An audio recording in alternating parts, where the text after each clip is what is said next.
Hello ಸ್ನೇಹಿತರೆ, June 16ರಂದು ಪ್ರಸಾರವಾಗಬೇಕಿದ್ದ Karna ಧಾರಾವಾಹಿ ಏಕಾಏಕಿ ರದ್ದಾಗಿದೆ. ಇದಕ್ಕೆ ಕಾರಣವೇನು ಗೊತ್ತಾ? ಕರ್ಣ ಸೀರಿಯಲ್ ಇಂದ ಭವ್ಯ ಗೌಡ ಔಟ್ ಆಗಿದ್ದಾರೆ ಎನ್ನಲಾಗಿದೆ. ಕರ್ಣ ಸೀರಿಯಲ್ ಇಂದ ಭವ್ಯ ಗೌಡ ಹೊರ ಬಂದಿದ್ದಾರೆ ಅಂತ ಅನ್ನಲಾಗ್ತಿದೆ. ಮೊನ್ನೆಯಷ್ಟೇ ಕರ್ಣ ಪ್ರೆಸ್ ಮೀಟ್ ನಲ್ಲಿ ಭವ್ಯ ಗೌಡ ಖುಷಿಯಾಗಿ ಕಾಣಿಸಿಕೊಂಡಿದ್ದರು. ಆದರೆ ಕಡೆ ಕ್ಷಣದಲ್ಲಿ ಏನಾಯ್ತು?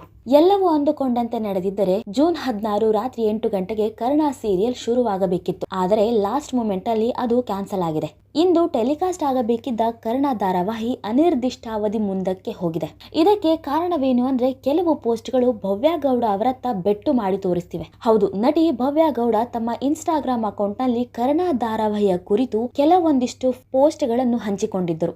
ಆದ್ರೆ ಈಗ ಕರ್ಣಗೆ ಸಂಬಂಧಿಸಿದ ಪೋಸ್ಟ್ ಗಳನ್ನೆಲ್ಲ ಭವ್ಯ ಗೌಡ ಡಿಲೀಟ್ ಮಾಡಿದ್ದಾರೆ. ಇದನ್ನ ಕಂಡ ಅಭಿಮಾನಿಗಳು ಕರ್ಣ ಧಾರಾವಾಹಿಯಿಂದ ಭವ್ಯ ಗೌಡ ಹೊರಗೆ ಬಂದ್ರ. ಭವ್ಯ ಗೌಡ ಜಾಗಕ್ಕೆ ಬೇರೆಯವರನ್ನ ಕರೆ ತರಲಾಗುತ್ತಿದ್ಯಾ? ಅದಕ್ಕೆ ಪೋಸ್ಟ್ ಗಳನ್ನ ಡಿಲೀಟ್ ಮಾಡಿದ್ದಾರಾ ಅನ್ನುವಂತ ಪ್ರಶ್ನೆ ಶುರುವಾಗಿದೆ. ಬರೀ ಭವ್ಯ ಗೌಡ ಅಕೌಂಟ್ ನಲ್ಲಿ ಮಾತ್ರವಲ್ಲ, ಜಿ ಕನ್ನಡ ವಾಹಿನಿಯ ಸೋಷಿಯಲ್ ಮೀಡಿಯಾ ಅಕೌಂಟ್ ಗಳಲ್ಲೂ ಕೂಡ ಭವ್ಯ ಗೌಡ ಇದ್ದ ಕರ್ಣ ಸೀರಿಯಲ್ ಗೆ ಸಂಬಂಧಿಸಿದ ಪೋಸ್ಟ್ ಗಳನ್ನ ಡಿಲೀಟ್ ಮಾಡಲಾಗಿದೆ. ಹಾಗೆ ನೋಡಿದ್ರೆ ಕರ್ಣ ಧಾರಾವಾಹಿಯ 2ನೇ ಪ್ರೋಮೋದಲ್ಲಿ ನಿಧಿ ಪಾತ್ರದ ಮೂಲಕ ಭವ್ಯ ಗೌಡ ಅವರನ್ನ ಪರಿಚಯ ಮಾಡಲಾಗಿತ್ತು. ಇಂಪಾದ ಹಾಡಿನೊಂದಿಗೆ ನಿಧಿ ಕರ್ಣನ ಲವ್ ಸ್ಟೋರಿಯನ್ನ ತೋರಿಸಲಾಗಿತ್ತು. ಈ ಪ್ರೋಮೋವನ್ನು ಇದೀಗ ಸೋಷಿಯಲ್ ಮೀಡಿಯಾದಿಂದ ಡಿಲೀಟ್ ಮಾಡಲಾಗಿದೆ.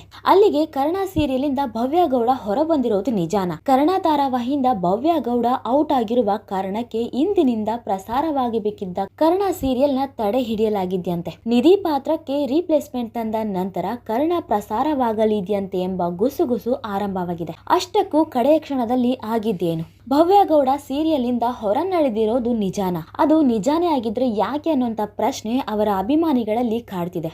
ಅಷ್ಟಕ್ಕೂ ನಡೆದಿದ್ದಾದ್ರೂ ಏನು ಗೊತ್ತಾ? ಜೂನ್ 16ರಂದು ಕರ್ಣ ಪ್ರಸಾರವಾಗೋದು ಖಚಿತವಾಗಿತ್ತು. ಹೀಗಿರುವಾಗಲೇ ಜಿ ಕನ್ನಡ ವಾಹಿನಿಯ ಪ್ರತಿಸ್ಪರ್ಧಿ ಚಾನೆಲ್ ಜೂನ್ 16ರಂದು ಕೋರ್ಟ್ ಮೆಟ್ಟಿಲೇರಿದೆ. ಕರ್ಣ ಧಾರಾವಾಹಿ ಪ್ರಸಾರವಾಗಬಾರದೆಂದು ಕೋರ್ಟ್ ನಿಂದ ಪ್ರತಿಸ್ಪರ್ಧಿ ಚಾನೆಲ್ ಸ್ಟೇ ಆರ್ಡರ್ ತಂದಿದೆ. ಇದೇ ಕಾರಣಕ್ಕೆ ಜೂನ್ 16ರಿಂದ ರಾತ್ರಿ 8ಕ್ಕೆ ನಿಗದಿಯಾಗಿದ್ದ ಕರ್ಣ ಸೀರಿಯಲ್ ಪ್ರಸಾರಕ್ಕೆ ತಡೆ ಬಿದ್ದಿದೆ. ಜಿ ಕನ್ನಡ ವಾಹಿನಿಯ ಪ್ರತಿಸ್ಪರ್ಧಿ ಚಾನೆಲ್ ಜೊತೆಗೆ ಭವ್ಯ ಗೌಡ ಅವರ ಅಗ್ರಿಮೆಂಟ್ ಆಗಿತ್ತು. ಅಗ್ರಿಮೆಂಟ್ ಪ್ರಕಾರ ಕೆಲ ತಿಂಗಳ ಮಟ್ಟಿಗೆ ಭವ್ಯ ಗೌಡ ಬೇರೆ ಚಾನೆಲ್ಗಾಗಿ ಕೆಲಸ ಮಾಡುವಂತಿಲ್ಲ. ಇದನ್ನೇ ಇಟ್ಟುಕೊಂಡು ಪ್ರತಿಸ್ಪರ್ಧಿ ಚಾನೆಲ್ ಕೋರ್ಟ್ ಮೆಟ್ಟಿಲೇರಿದೆ. ಕರ್ಣ ಧಾರಾವಾಹಿ ಪ್ರಸಾರಕ್ಕೆ ಸ್ಟೇ ತಂದಿದೆ. ಭವ್ಯ ಗೌಡ ವಿಚಾರವಾಗಿ ಕೋರ್ಟ್ ನಿಂದ ಸ್ಟೇ ಬಂದಿರೋದ್ರಿಂದ ಅವರಿಗೆ ಸಂಬಂಧಿಸಿದಂತೆ ಕರ್ಣ ಧಾರಾವಾಹಿಯ ಎಲ್ಲಾ ಪೋಸ್ಟ್, ವಿಡಿಯೋ ಹಾಗೂ ಪ್ರೋಮೋಗಳನ್ನ ಡಿಲೀಟ್ ಮಾಡಲಾಗಿದೆ.